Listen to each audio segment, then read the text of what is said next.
Another day in a life that doesn't feel like yours.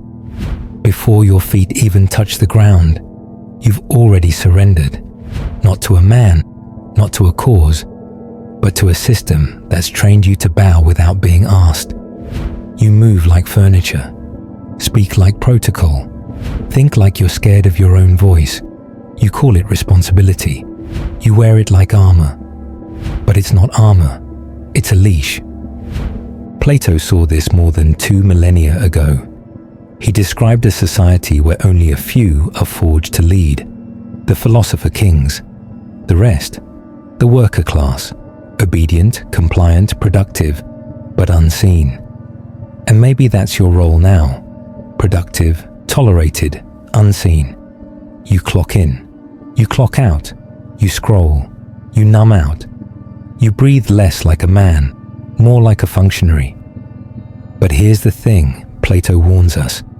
If power is held only by getters and you kneel in the name of peace, you're the enchantment of your own chains. You're living under someone else's map while you pretend it's your destiny. You're obeying ideas you didn't choose, then patting yourself on the back for being a good citizen. This isn't theory, it's your root. It shows up first in small compromises. You didn't speak up in the meeting. You dismissed that project idea. You let someone else take the lead. You watched the same morning show. You accepted the status quo because comfort was safer than conflict. You've sold your birthright for convenience. Plato used the cave to show men locked in shadows, believing them to be the whole world. But you're not chained by prison walls. You're shackled by acquiescence. The phone pings. The news headlines cycle. The dopamine shuffle follows. You swallow it all because walking into the light is too damn bright. You're not built to rationalize the flicker of discomfort. You're built to endure it. You're built to lead it. Philosopher-kings don't emerge from comfort. They only form when a man chooses clarity over ease. They choose the truth over the echo chamber. They choose sovereignty over obedience. Start here. Wake up and own your space. Not because you're rude, because you're not a slave. When the first notification buzzes, you pause and breathe. When they offer you comfort, you weigh it like a weapon, not a virtue. When they demand your silence, you respond with presence. Stop pretending that docility is maturity. It's cowardice. And you're not cowards, you're men. This isn't about domination. It's about ascension. It's about asking, will you live as a philosopher-king, holding your domain, or as a worker grinding in the shadows? Your morning is the test. Your next decision is your truth. Will you rule or obey? You think you're free because you can choose your breakfast, pick your playlist, swipe on a screen, and chase a dopamine hit. You think you're awake because your phone lights up, because your job gives you a title, because people call you responsible. But Plato would laugh. He laid it out centuries ago, the allegory of the cave. Men trapped, not by chains, but by illusions. They sit facing shadows, believing those shadows are the world. And the minute someone turns to look at the fire behind them, to even question the illusion, the others attack. Because truth is terrifying when you've built your whole life inside a lie. That's you. You think you're a man, but you're a prisoner in a digital cave. You eat what's marketed to you. You dress how algorithms trend. You think what the feed tells you is normal. You work, earn, consume, repeat. You haven't questioned it in years. And worse, you defend it. You defend your own prison. Because stepping outside would mean facing silence, facing solitude, facing the brutal truth that your so-called freedom is a package deal. Comfort on the outside, slavery underneath. You've been softened. Plato knew, comfort is the drug that dulls the will of men. The cave is cozy. The chains don't even hurt after a while. They feel like tradition, like routine, like maturity. You justify them by saying, I'm doing the right thing. But what you're really saying is, I'm scared of the sun. You don't want to lead. You want to be liked. So you trade away your intensity for acceptance, your ambition for peace, your fire for fitting in. And slowly, day by day, you go blind to the fact that the walls around you are padded.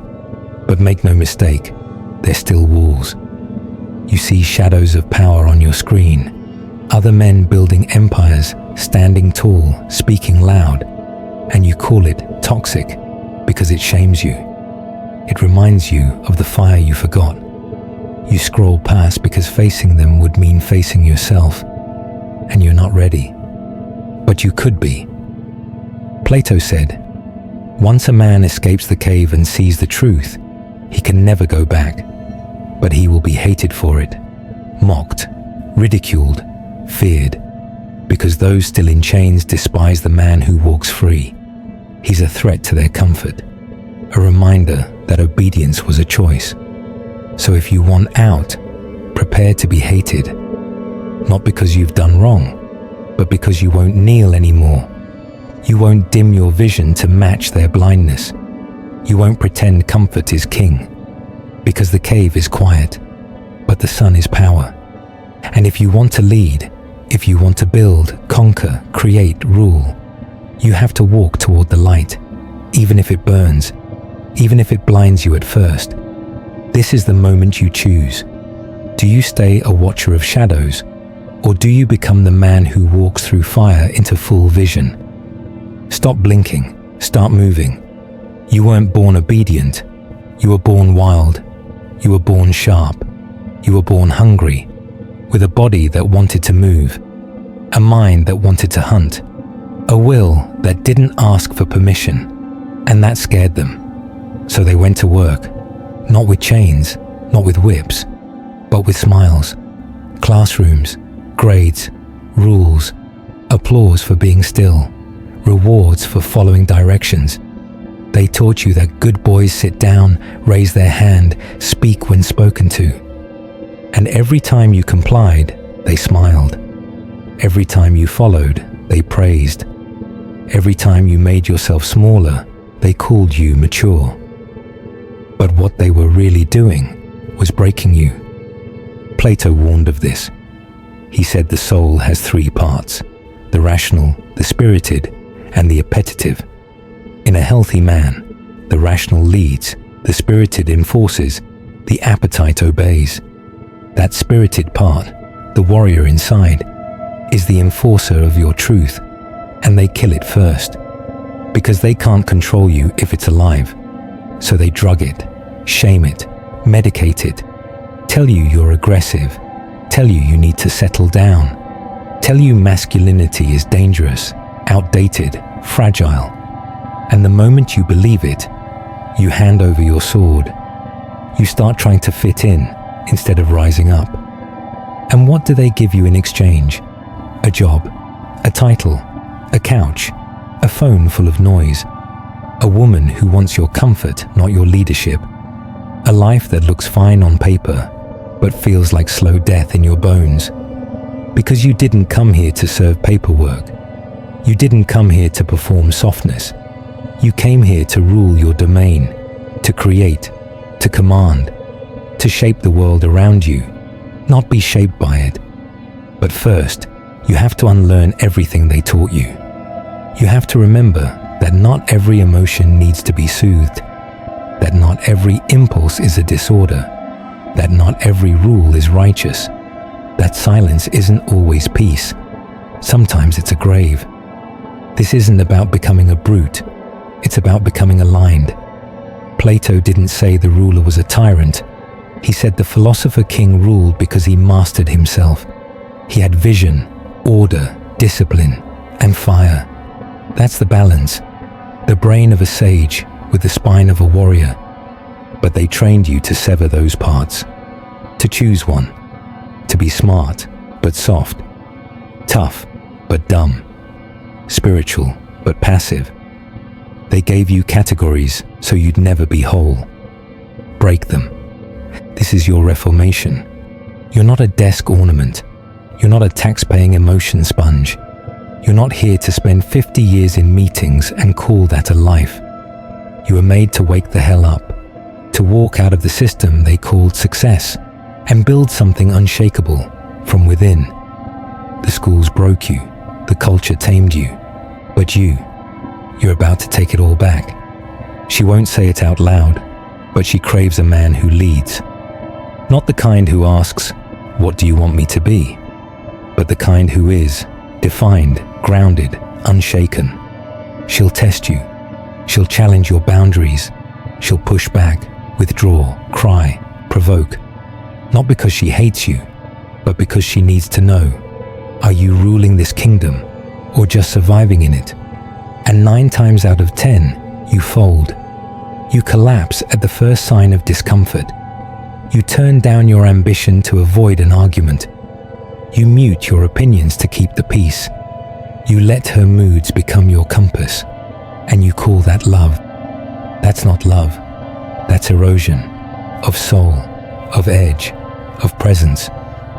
Plato warned that the just man will be mocked by the unjust world, that to rule well is to rule against the tide of mediocrity. And today, nothing is more mediocre than the emotional servant disguised as a good man. You think keeping her comfortable will earn you respect. It won't. She might praise you.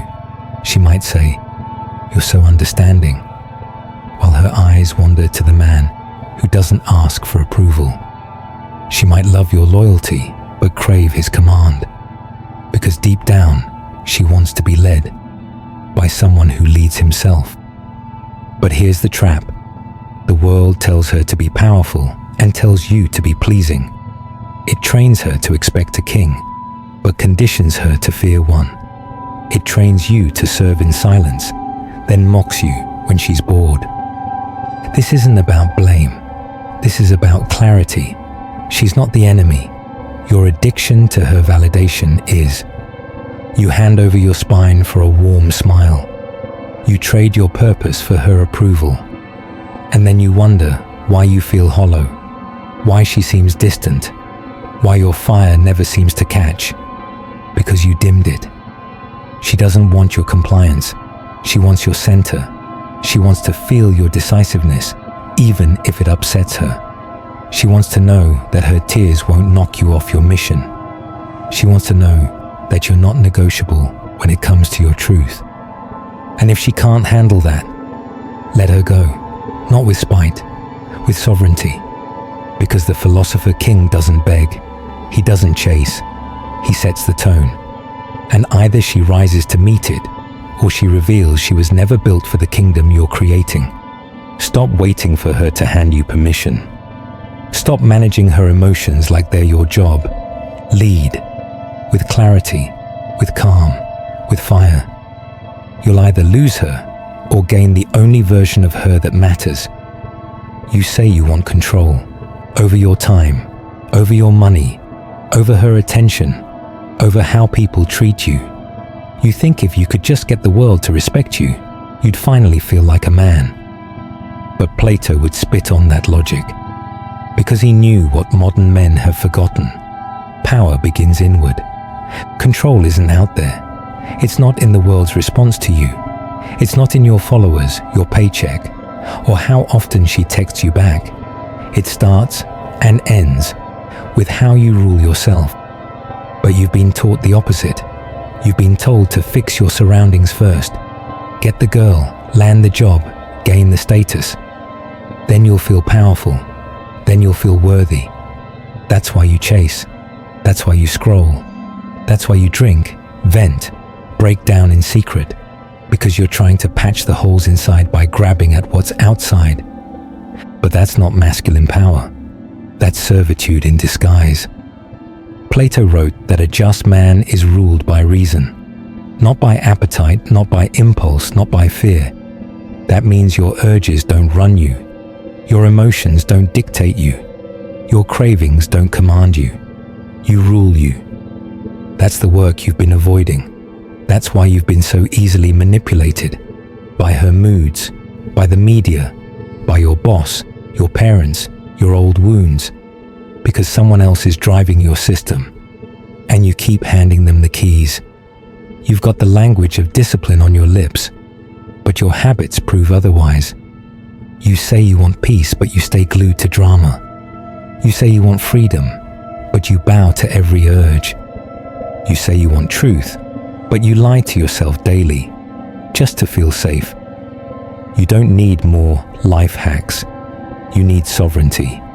You need to become the man whose inner world is ordered, whose mind is clear, whose impulses answer to something higher than pleasure.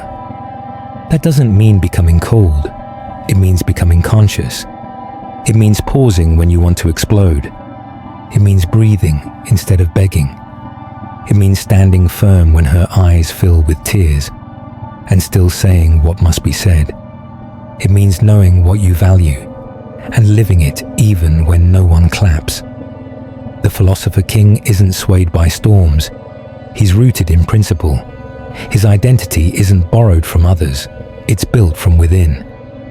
And when you reach that place, you stop needing the world to submit, because you no longer fear being alone with yourself. That's real power. Not domination, not performance. Just a man with nothing to prove, because his discipline speaks louder than his image. That's what she wants. That's what your mission demands. And that's who you were meant to become. If everything before this felt like truth, this is the moment that truth becomes a sword. Because knowing it isn't enough. You've seen the structure now, the cave, the seduction of comfort, the woman who wants your soul, but only if you surrender it neatly wrapped in silence, the systems that profit from your passivity, and most of all, the war you've waged against yourself without even realizing it. So now the question is this: do you rule or do you rot? Because those are the only two paths left. One leads to fire, the other to decay. One demands everything from you, your discipline, your time, your discomfort. The other costs nothing, except your soul. Plato's world wasn't built for weak men. His republic wasn't a utopia. It was a filtration system, a way to divide the obedient from the self-possessed. The men who needed orders from the men who gave them. The ones who followed the rhythm of the crowd from those who walked their own tempo, even if it meant walking alone. And now, you've been given the exact same division. The world doesn't want you to rule yourself. It wants you pacified, predictable, polite. Show up, sit still, stay quiet. Don't ask hard questions. Numb your fire with porn, distractions, fast food, emotional compliance. And if you resist, they'll call you a problem. Aggressive, arrogant, toxic. Let them. Because the man who governs himself doesn't flinch at names. He doesn't adjust his voice to fit the room. He doesn't need validation from a culture that hates its own masculinity. He leads, not with noise, but with structure. Not with emotion, but with direction. Not to dominate others, but to serve something higher than his own comfort. Your family needs that man. Your future demands him. And if she's still in your life, she wants him too, even if she doesn't know it yet. So here's the final moment of silence before the charge. You don't get another life. You don't get another soul. You don't get a second round with your potential. This is it. This is the call to ascend. Not someday, but now. If this struck something real, say something. Own it in the comments. And if you're ready to keep walking this path, subscribe. Not for noise, but for alignment. You weren't born to obey. You were built to rule. And kings are made in fire. Welcome to the Forge.